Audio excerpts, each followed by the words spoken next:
a week was way too short here. I could have easily done a month.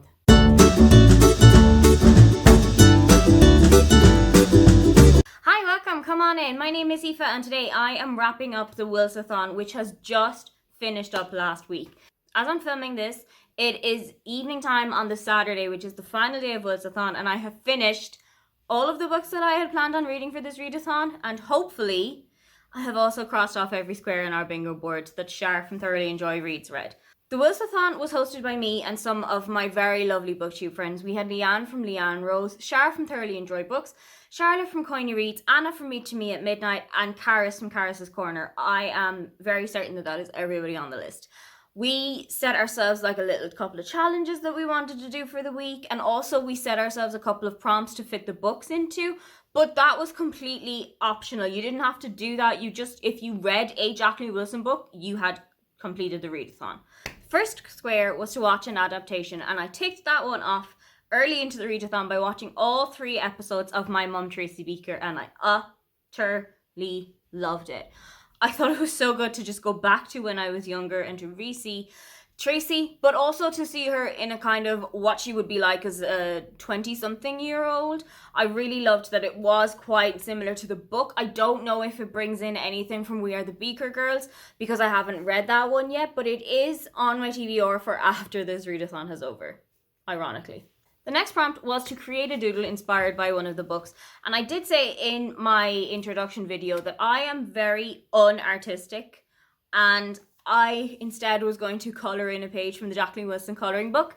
So I didn't complete it, but I did start on the cover of Double Act. I just have like this little kind of square to do and some of the stars around it, but I think that that's a pretty good start so far. Also, I don't know where I put my colouring pencils anymore, so I really need to find where those are. The next square was to read a book for older readers, and for this one I read Love Lessons, which I read for the very first time, and I think I should have listened to the comments from everybody in the group chat, because Love Lessons was an experience. Reading it was an adventure, and it's kind of an adventure that I wish I didn't go on. Love Lessons is about a girl called Prue who is like 13 or 14, and she's entering mainstream education for the first time. She had been homeschooled for most of her life, but her dad has had a stroke, so he is now in hospital, and because he was their main educator, they have to go into school. So she and her little sister Grace are now going into mainstream education. And Prue finds it very difficult to adapt to this new change, while Grace is like a duck to water. She's made new friends, she's doing really well in her classes. She's doing pretty well overall, whereas Prue hasn't really made many friends and isn't really doing very well in her education. She forms a very tight bond with her art teacher named Rax, and that turns into, very quickly, a very illicit, very illegal, very should not have happened romantic relationship that stems from she babysits for his 2 kids while he and his wife go out and kind of rekindle their relationship. But then they start kissing and they start having a kind of an illicit romantic relationship, which I did not enjoy at all. I did not enjoy this book. There were so many things about it that I didn't like, but that was the main thing. Another thing is I don't really enjoy reading stories of domestic violence. And there was so much fat phobia and fat shaming in this book that it was just, I think if I could go back and unread one book from this readathon, this one would be it. And I do want to ask Jacqueline Wilson, what the hell was going on when you wrote this?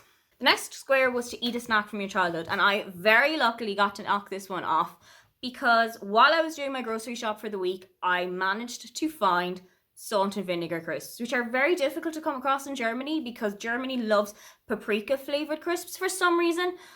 But I managed to find a pack of salt and vinegar ones and read while I was eating them, and it just brought me straight back to when I was younger, and we would have like little picnics at parks or in forest areas or at the beach or wherever, and we would always have either cheese and onion or salt and vinegar crisps with us, and generally I would have gone for the salt and vinegar ones. It was just like I was 9 years old again. The next prompt was to reread your favorite book, and I did that by rereading The Bed and Breakfast Star, and I loved it just as much as I had back when I was younger. It's about Elsa, who is about 9 or 10 years old, and her family are homeless. They're experiencing homelessness. Her stepfather loses his job, so they move into this hotel called the Royal Hotel, which is basically the worst hotel you've ever experienced in your life. When Elsa kind of goes to school, she's seen as the bed and breakfast kid. When Elsa is also in the bed and breakfast itself, she doesn't have a great life either because her stepfather is abusive, her mother is going through depression, and she has got 2 younger siblings that are also making quite a lot of noise and racket. But I really loved seeing this kind of portrayal of homelessness from a child's point of view, and I think knowing that this is such a prevalent problem, not just where I come from, but everywhere across the world, that made it much more emotive while I was reading it. The next prompt was to read a book that you haven't read yet, and I did that twice. So not only did I read Love Lessons, and wish that I hadn't, but I also read Jacqueline Wilson's brand new book called The Runaway Girls, which is coming out in March. And it is about a girl called Lucy. It's set in Victorian times, so it's another one of her historic novels. But this is about a girl called Lucy, who her mother has passed away and her father has remarried. So you have got the kind of Cinderella, awful stepmother, awful step siblings kind of a story going on here. And one day there's a bit of argy-bargy at home and Lucy runs away from home and finds a girl called Kitty. And the two of them strike up a friendship, and Lucy kind of tries to learn how to live on the streets and how to survive while she's there. Kitty and her come up with some schemes to kind of make money as kind of buskers on the street. And it was such a heartwarming thing to see Kitty and Lucy's friendship develop and watch them kind of survive on the streets. And then when you come to the end of the novel, they're actually kind of thriving on the streets. It was so lovely to see. About 2/3 of the way through the book as well, there's also a really lovely family called the Chubbs. And I think I want to see a book about them because it is such a lovely kind of family vibe. And you get the feeling that this is a kind of a foster situation here that Mrs. Chubb has got going on. I would absolutely read a book about them. The next prompt was to read a book for younger readers. And I did do that. So I had read The Suitcase Kid and I had read The Bed and Breakfaster. The Suitcase Kid is about Andy, whose parents are divorced. And she spends 1 week with her mother's family and 1 week with her father's new family. And she doesn't get along with family either way. Her step-siblings at her mother's house aren't really the best to get along with. And her step-siblings at her father's house are kind of zany and out there a bit. Andy is 10 years old and she takes comfort in this little Slovenian family rabbit that she has called Radish. And one day, Radish goes missing while she is visiting this little garden near where she used to live and where she grew up. And she kind of comes under the wing of the family who live there, and they kind of take her in, give her a kind of place to go at the evenings when she's feeling a bit stressed out.